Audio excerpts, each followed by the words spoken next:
gaya komunikasi kita ini seperti apa. Secara umum, ada gaya komunikasi orang itu yang gaya komunikasinya lisan. Komunikasi dengan menggunakan bahasa, baik itu bahasa Indonesia, bahasa Inggris, atau bahasa manapun itu. Siapapun orangnya, ketika dia pandai, dia pintar, dia mungkin jago mengajar, dia mungkin hebat berbicara di depan publik atau sebagai public speaking. Tetapi kalau dia masih mengeluarkan kata-kata di dalam mengisi jedah atau yang dikenal dengan bahasa kerennya verbal graffiti. Untuk gaya komunikasi tadi, gaya komunikasi lisan. Ada juga yang gaya komunikasinya gaya komunikasi non-verbal. Komunikasi non-verbal di sini adalah menggunakan bahasa tubuh, gerak tubuh, atau ekspresi wajah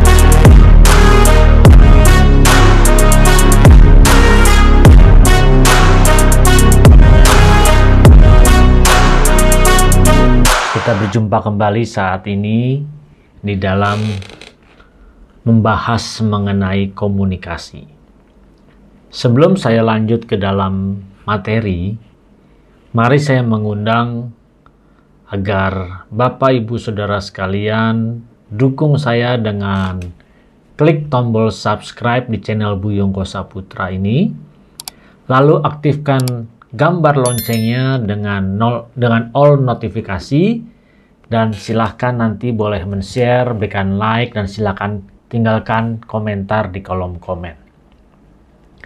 Berbicara komunikasi, jelas bagaimana sebenarnya berusaha untuk memberikan atau men-sharingkan, menyampaikan pesan informasi agar dapat diterima dengan baik. Pada saat ini saya mau mengajak Bapak Ibu Saudara sekalian, ayo mengkoreksi diri, menilai diri. Sebenarnya gaya komunikasi kita itu gaya komunikasi yang bagaimana? Kita harus bisa mengerti terlebih dahulu kita lebih suka berkomunikasi yang seperti apa. Nah, setiap orang pasti berbeda-beda, tidak sama cara berkomunikasinya. Dan tidak mungkin saya dengan Bapak Ibu Saudara bisa sama. Pasti kita punya kenyamanan yang berbeda-beda dan kita lebih fasih yang mana. Di sini saya mengajak, ayo Bapak Ibu Saudara, terutama para mahasiswa yang belajar di kelas saya, di dalam kelas komunikasi, saya mengajak ayo pada saat ini, coba kita belajar mengenali diri kita sendiri. Gaya komunikasi kita ini seperti apa? Karena banyak sekali varian-varian atau gaya-gaya berbicara bagi setiap individu. Kalau kita melihat secara garis besar, untuk jenis komunikasi sendiri itu terbagi menjadi beberapa bagian. Secara umum, ada gaya komunikasi orang itu yang gaya komunikasinya lisan, di mana komunikasi secara verbal ini dengan menggunakan bahasa komunikasi sehingga dapat menyampaikan melalui setiap ucapan, setiap perkataan, sehingga informasi atau pesan itu dapat disampaikan. Seperti saat ini yang saya gunakan, saya berbicara kepada Bapak Ibu Saudara bahwa saya menggunakan komunikasi yang lisan. Komunikasi dengan menggunakan bahasa, baik itu bahasa Indonesia, bahasa Inggris, atau bahasa manapun itu, di sini menggunakan yang namanya komunikasi lisan.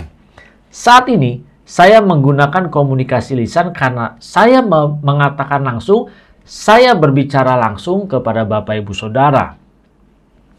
Terkadang dengan komunikasi lisan bisa saja dengan berbicaranya yang cukup keras, cukup kuat, percaya diri yang tinggi untuk menyampaikan informasi kepada setiap orang. Bahkan juga di dalam komunikasi lisan ini bisa juga dengan mendengarkan secara aktif. Jadi selain hanya berbicara juga gaya komunikasinya ada yang mendengarkan secara aktif. Nanti kita akan belajar di pertemuan-pertemuan berikutnya untuk komunikasi dengan komunikasi lisan ini juga banyak kendala, banyak halangan. Saat ini, ayo, apakah Bapak Ibu Saudara termasuk di dalam golongan komunikasi lisan ini? Apakah lancar di dalam berbicara, misalnya disuruh berbicara di depan umum, berbicara di depan panggung, atau di banyak orang, di atas 100 orang, atau di atas ribuan orang. Gaya bicaranya atau gaya komunikasinya ini lancar tidak dengan gaya komunikasi lisan? Ini yang perlu untuk kita ketahui. Jadi, Bapak Ibu Saudara harus mengetahui diri sendiri, kemampuannya, komunikasinya menggunakan komunikasi apa. Apakah termasuk komunikasi lisan? Atau misalnya ketika disuruh berbicara di depan, lalu sudah mulai gugup. A, I, U. Nah, udah bingung ngomongnya. Gitu ya. Jadi, perlu diketahui. Di dalam komunikasi lisan sendiri pun, banyak orang-orang yang mungkin dia notabene pintar, mungkin juga pandai di dalam teori-teori, di dalam mengajarkan kepada orang lain, tetapi komunikasi lisan itu juga sering sekali dia berbicara begini. Menurut saya, jadi harusnya ada juga yang berkata, komunikasi seharusnya inilah komunikasi lisan yang sering sekali banyak kata-kata yang mengisi kekosongan atau jedah pada saat dia berpikir. Ada juga yang tidak melakukan seperti itu ketika dia berbicara dengan komunikasi lisan, dia lancar di dalam berbicara atau bercakap-cakap tanpa ada jedah mengisi dengan kata-kata yang tidak ada gunanya, tidak ada manfaatnya. Boleh Bapak Ibu perhatikan, siapapun orangnya ketika dia pandai, dia pintar, dia mungkin jago mengajar, dia mungkin hebat berbicara di depan publik atau sebagai public speaking, tetapi kalau dia masih mengeluarkan kata-kata di dalam mengisi jedah atau yang dikenal dengan bahasa kerennya verbal graffiti. Itu tadi yang saya bilang. Sering sekali mengucapkan kata-kata seperti itu, maka ini akan mengganggu komunikasi lisan. Nah, bagaimana nanti mengatasi ini? Saya akan bahas di pertemuan-pertemuan atau di video-video selanjutnya, di materi selanjutnya. Makanya saya mengharapkan Bapak Ibu Saudara ayo dukung channel ini, karena channel ini memang saya buat khusus untuk edukasi, khusus untuk pendidikan. Jadi di mana di sini kita mengedukasi banyak orang dalam hal saat ini kita berbicara tentang komunikasi. Untuk gaya komunikasi tadi gaya komunikasi lisan. Ada juga yang gaya komunikasinya gaya komunikasi non-verbal. Komunikasi non-verbal di sini adalah menggunakan bahasa tubuh, gerak tubuh, atau ekspresi wajah, bisa senyum, bisa marah, bisa juga bengong, kosong,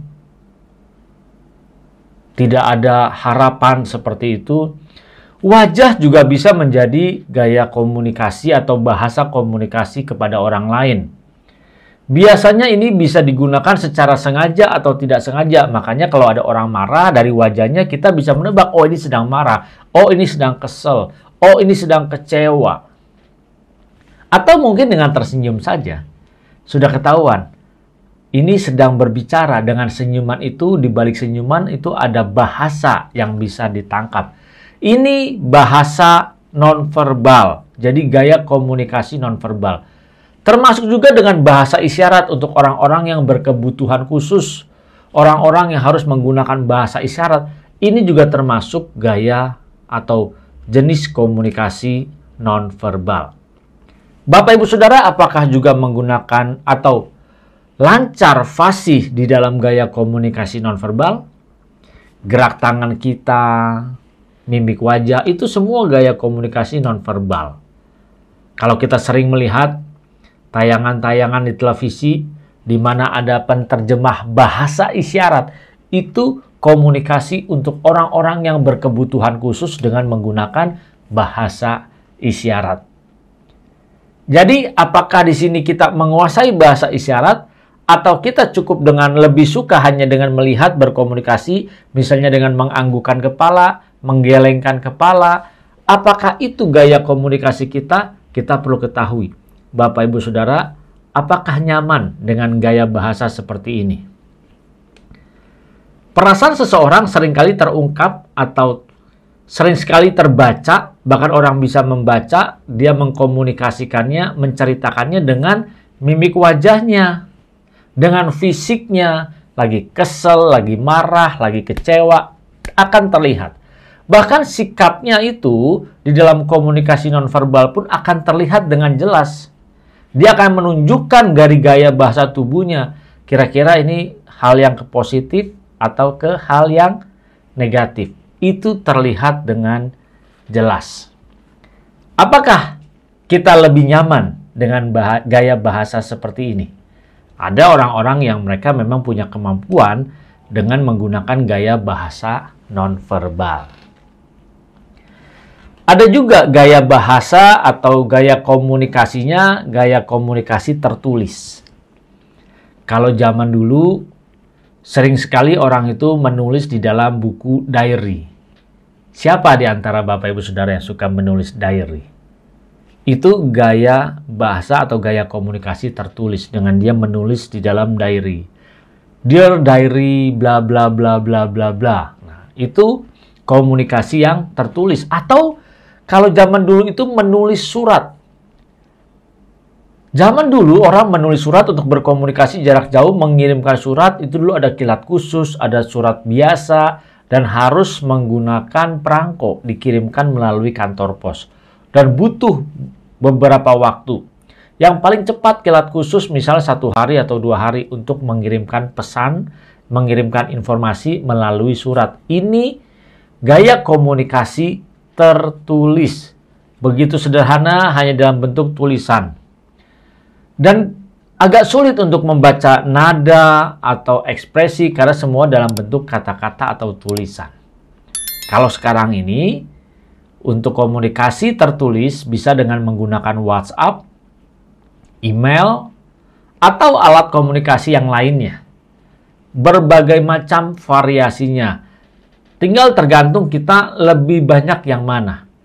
Sering saya juga mengajarkan bagaimana caranya menyampaikan kita punya ide, kita punya pemikiran melalui komunikasi tertulis dengan Blogspot atau WordPress, melalui web. Kita bisa buat itu semua dengan gratisan.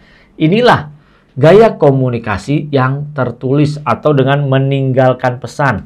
Pasti kita semua pernah melakukan ini. Kira-kira saat ini lebih nyaman mana? Apakah masih nyaman dengan menggunakan gaya bahasa atau komunikasi yang tertulis ini? Gaya komunikasi maksud saya, gaya komunikasi yang tertulis. Di mana dengan kita meninggalkan pesan, atau kita menulis dalam tulisan yang panjang-panjang, menulis artikel, menulis buku. Ini komunikasi yang tertulis. Secara umum, pembagian komunikasi ada juga yang komunikasinya komunikasi visual. Misalnya dengan menggunakan foto, seni, atau gambar-gambar, sketsa, bahkan bagan dan grafik untuk menyampaikan suatu informasi. Gaya komunikasi visual ini juga sudah ada sejak zaman dulu. Di mana dulu di gua-gua sudah mulai ada gambar-gambar dalam bentuk gambar untuk menyampaikan sebuah pesan atau sebuah maksud dan informasi di dalam gambar itu. Bahkan sering sekali visual juga digunakan ketika kita mau berpresentasi. Bapak Ibu Saudara ketika berpresentasi juga pasti akan menggunakan gaya komunikasi visual dengan menampilkan gambar. Lihat, ketika presentasi, saya ingat ya ketika presentasi, ada orang-orang yang presentasinya itu dia tidak menggunakan gambar, tetapi dia menggunakan tulisan. Tulisan di Word, dia pindahkan, plek, copy paste langsung semuanya di situ. Jadi kita bisa membaca semua tulisan yang ada di Word dan hanya dalam bentuk PowerPoint saja. Dia lebih suka ini komunikasi tertulis yang dia pakai. Tetapi kalau komunikasi verbal, hanya dengan satu slide PowerPoint, satu subjudul, bahkan dengan bermain gambar. Di situ gambar-gambar yang ada dalam slide sudah berbicara bahwa ini komunikasi yang visual. Nanti ke depannya, saya akan menunjukkan bagaimana presentasi dengan menggunakan visual. Nah, di saat ini, di video kali ini, saya mengajak, ayo kita kenali diri kita sendiri dulu. Kita saat ini lebih suka yang mana? Nah, saya mengharapkan bagi Bapak, Ibu, Saudara yang ada di kelas kuliah saya, yang belajar di dalam mata kuliah komunikasi, ada kuis. Ingat, ada kuis.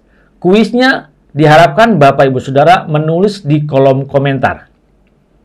Jadi, ketika nanti menulis di kolom komentar, pertanyaannya, saat ini diri kita lebih nyaman atau lebih suka dengan menggunakan komunikasi jenis yang apa?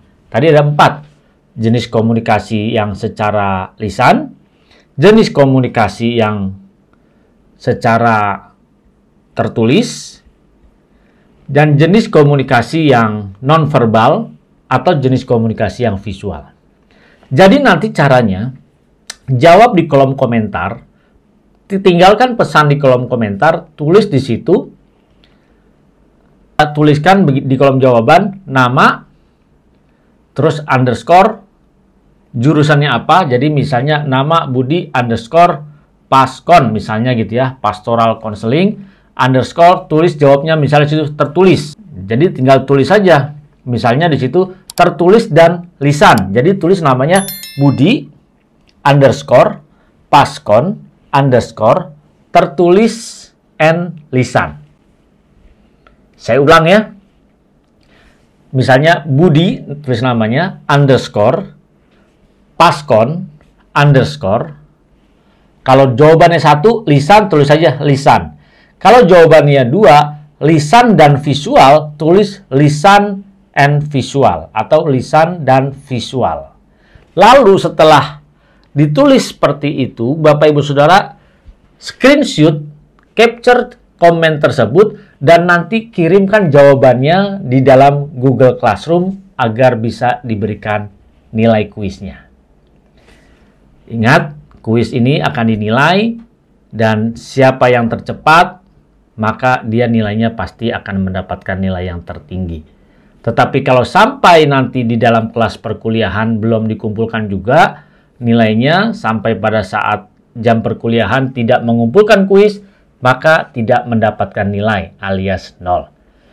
Untuk format penulisan nanti lihat saya akan berikan teks di videonya, jadi bisa ikuti formatnya. Tulis di kolom komentar, jangan lupa tulis di kolom komentar, screenshot, dan hasil screenshotnya lampirkan di Google Classroom. Tadi sudah kita bahas bahwa ada 4 jenis atau 4 gaya komunikasi, model komunikasi secara umum.